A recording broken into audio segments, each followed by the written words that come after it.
Hello, everybody.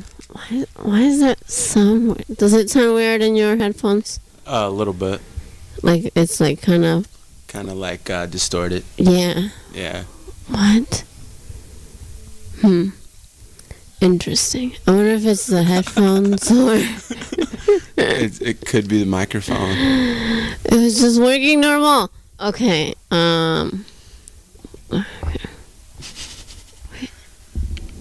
Yo, I think you could be. It could be close. the microphones. Yeah. Can you sound out there? I mean. It sounds normal out there. Does it? Hold on. Hello? I don't know. Try it. You want to try a different microphone, or? I think I hear myself pretty good. Yeah, out there. It could be the microphones.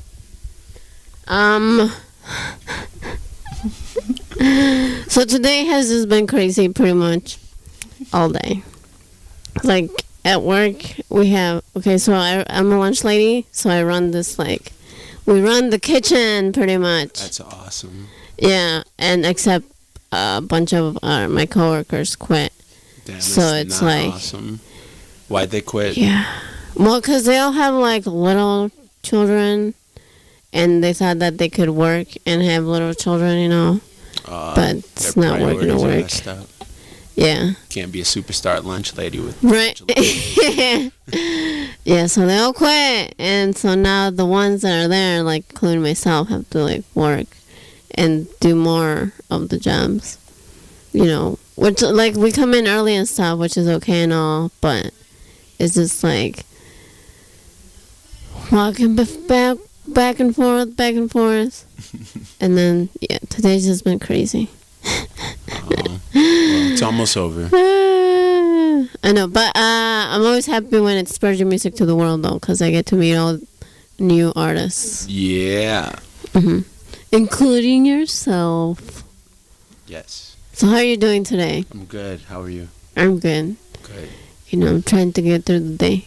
Same. It's been going good so far, so that's good.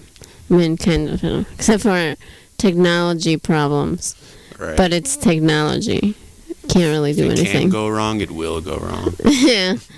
Can't do anything about technology. All right. So, what type of music do you do?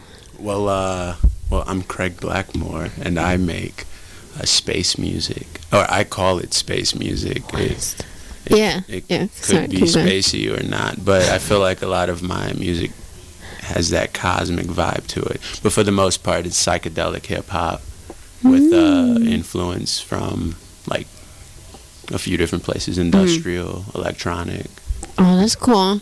Yeah, it's like a spectrum. Sounds exciting. When did you first decide to start making music? Second grade. I wrote my first song in second grade. It didn't make much sense, but I thought it was cool. I was like, I could do this. It flowed nicely, I guess. That's really when I first decided that I wanted to do something with music. But second grade. So why did you decide to start your career in music? When I was about 16. So when I was 16, I started to actually record stuff. I dropped a few little shitty mixtapes that sounded horrible, but the music was good. The quality was just bad. But I dropped a couple mixtapes, and I used to have stacks of lyric books and rhyme books and all that. But 16 is when I started recording, but then around 17, 18 is when I started producing. Oh, okay. And that is kind of where I felt comfortable. Was on the production side. Now I'm doing a little bit of I'm doing a lot of both. I'm producing and doing the vocals. Yeah. But that's awesome. That's exciting. Are you a solo artist or are you part of a group? I am solo. Solo. That I know of. I don't know. If I'm in a group with somebody and I don't know about it, let me know. Yeah. So then, are you open to collaborating with artists? Oh, definitely. Yeah, that's what life's about, is collaboration. That's where the new ideas come from, and hell yeah, I'm definitely open to collaborate. Sweet. So, Claire Blackmoore, is that your name? Craig Blackmoore, yeah. Yeah, all right. It is now. It is now. Yeah. Or is that your artist name? It's a little bit of both. A little bit of my real name, a little bit of artist name. All right. And how'd you come up with it? Well, my name, I've been through a lot of names, but around that age 16, I had a weird name that was KDA, and it was really stupid to remember and stupid to say, so I was like, I need a name that sounds like a real name, so when I'm introducing myself and people are learning my name, it sounds like, oh, hey, this is this guy's real name. So Craig is actually my real name, and then Blackmoore just kind of came to me. It felt powerful and dark, so. Yeah, it's just where it's at. Right, powerful and dark. It's the criteria. That's good. That's good. Powerful and dark. So where do you play? I saw your recent show. Was that a Tangent Gallery? Yes. Yeah. I was going to go to that, but I was actually not feeling well. Oh, see, that was a crazy show. I played with Krillin and Space Skull and Pan Musical Goat and the Tigs. It was a really dope show. It was a lot of really good musicians. But I played at the Tangent Gallery quite a few times, and other than that, I like to play really like low-key, underground, gritty locations. So a lot of like low-key parties or raves, I guess, in a way. I don't really like venues too much because there's a lot of rules with venues. Yeah, there is. And I like for people to actually have fun instead of, oh, you can't smoke in here. Oh, you got to only buy drinks from here. I bring the bottle with me, and I prefer if everyone else can do whatever they want. So yeah, I try to stick to either galleries or really low key, obscure, unheard of locations. That's cool though. Then we get to find like, new. Locations and horizons. That's the best part. You go somewhere, adventure. Right, like I could end up somewhere completely random and be like, yo, this would be a cool place to party. And then it just happens. Yeah. So, but that's good. Yeah. Do you have any upcoming shows? Not really, kinda. I got some that I'm putting together, another party actually here in the Russell Industrial Center probably. But other than that, no, I'm kind of random with where I pop up for shows. I do have some like online recorded like studio performances. Out. And those would be open to like a small, more personal crowd. But other than that, yeah, nothing set in stone yet. Ooh, okay. That sounds good. Yeah. And then I saw on your social medias that you do video as well, like 3D art. Oh yeah, I do 3D visuals, glitch art, photography, video, pretty much anything in the whole visual realm. But for the most part, 3D 360 videos and animations and photography that I then glitch or turn into glitch art. Oh, okay, that's cool. And then was that the 3D animation, was it hard to learn? Not hard. It is time consuming because I'm still learning. Like everything that everyone sees is my learning process. It's just I learn from doing. So it's time consuming, but it's not hard. If you could figure out something like Photoshop or Microsoft Word, even, then you could figure out how to use a 3D rendering software. But modeling is harder. Like if you create a model from scratch, that's a little bit harder. And rendering is a bitch because it takes all day. That's what my boyfriend has to deal with. Yeah, so that's the worst part. But other than that, anyone can really learn it if they put their time for it. But Oh, that's cool. Yeah, I like those videos and the glitch art that you do. thank you. Yeah, might hit you up for future cosplay photo shoots. Okay, yeah. Because I used to do modeling, but not anymore as much. It's more cosplay now. Okay, cosplay's cool. So it'd be good times. But if you're not doing anything on February 17th, it's going to be Nonsense Night. Nonsense Night. Have you heard of I've heard of Nonsense Night? Night. I think I actually I went to one randomly like a couple years ago. It wasn't like a big like themed Nonsense Night. Apparently it was like a more chill one because it just had like some type of sparklers versus bubbles. Oh yeah. Yeah, so I was just Sparklers versus there. bubbles. Yeah, and That was a good one. I was just chilling outside with everyone a couple of years ago. I haven't been to one since, but I've been meaning to catch one. Yeah. February 17th. February 17th. For Love is Nonsense. Okay.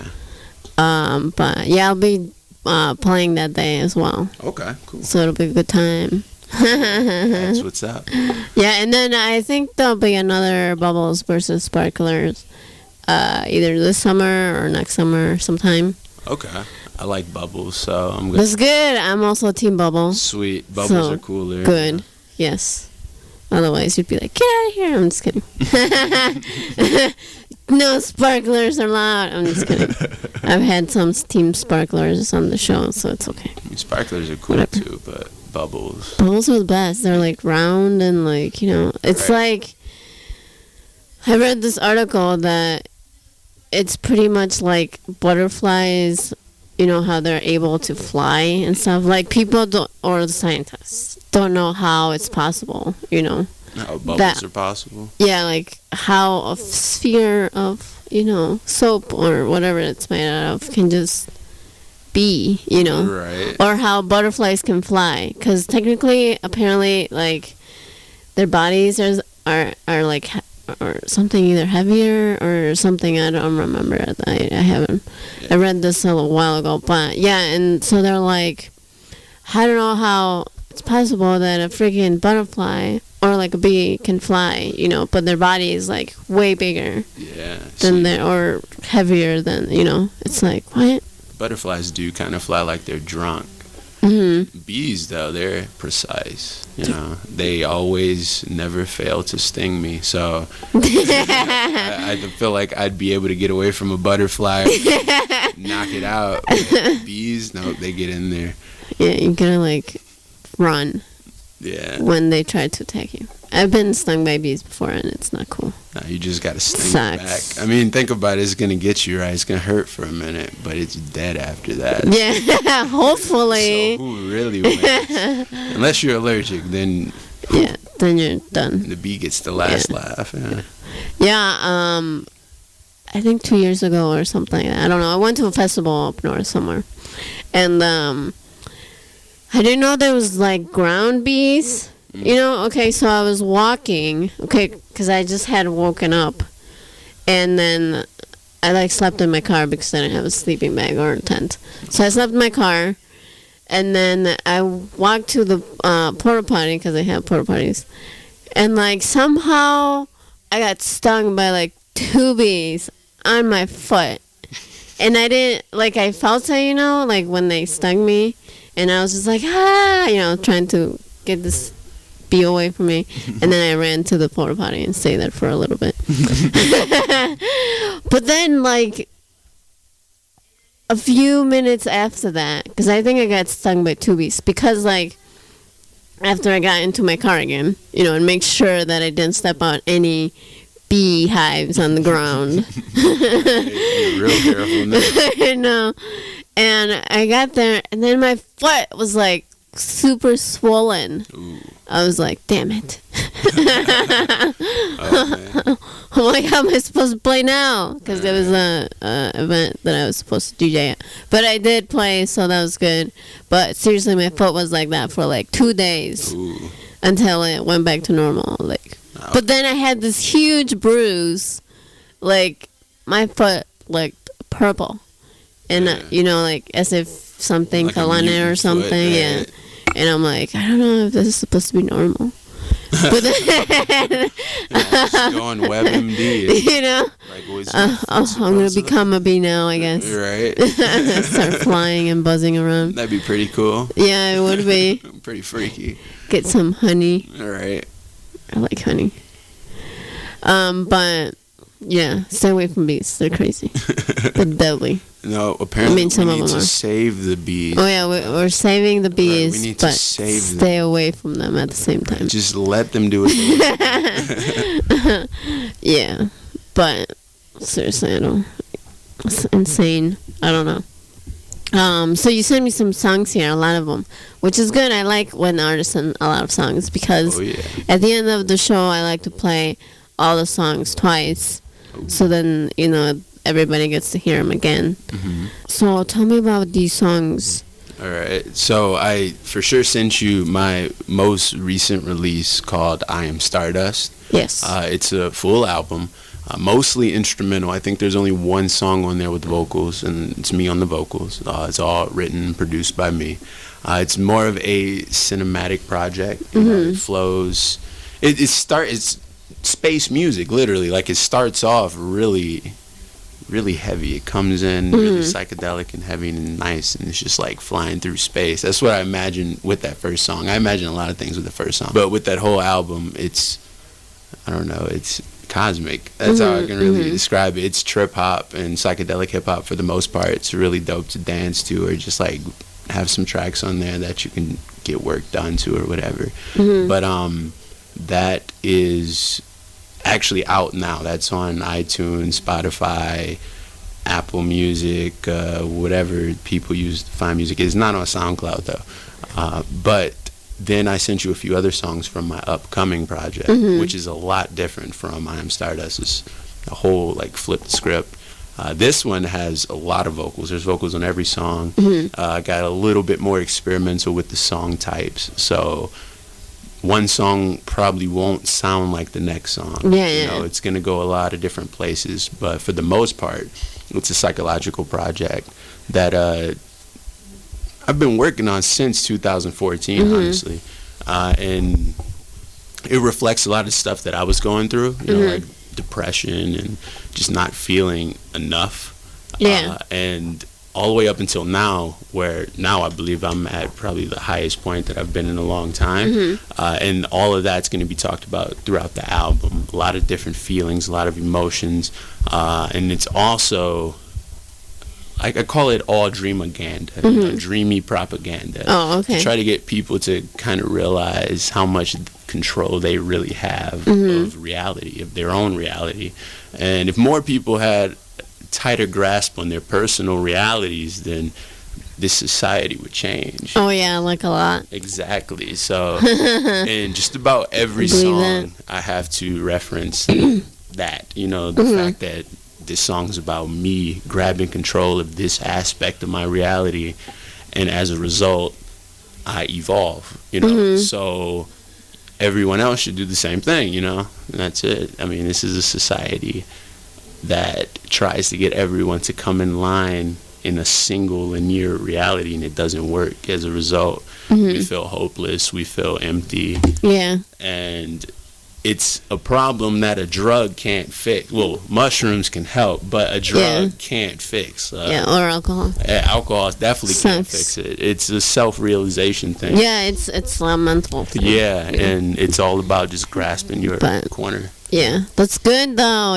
Because not a lot of people can do that. Right. In this society, anyways, especially with like social media and the internet and everything. It's worse. I've been seeing a lot of people talk about, like, I mean, it is a thing that phones do record your conversations and show you ads based off of what you say. That is true. A lot of times, it's not even the case. People are being programmed to think specific ways, and then later they're like, hey, I had that idea, when in reality you didn't. The idea was implanted in your head. So you think you had it, but, it's social media has a deep grab on people's heads. And you got to realize that when you're scrolling mindlessly, just eating up all this information, and thinking you're ugly or you're whatever, when really, no,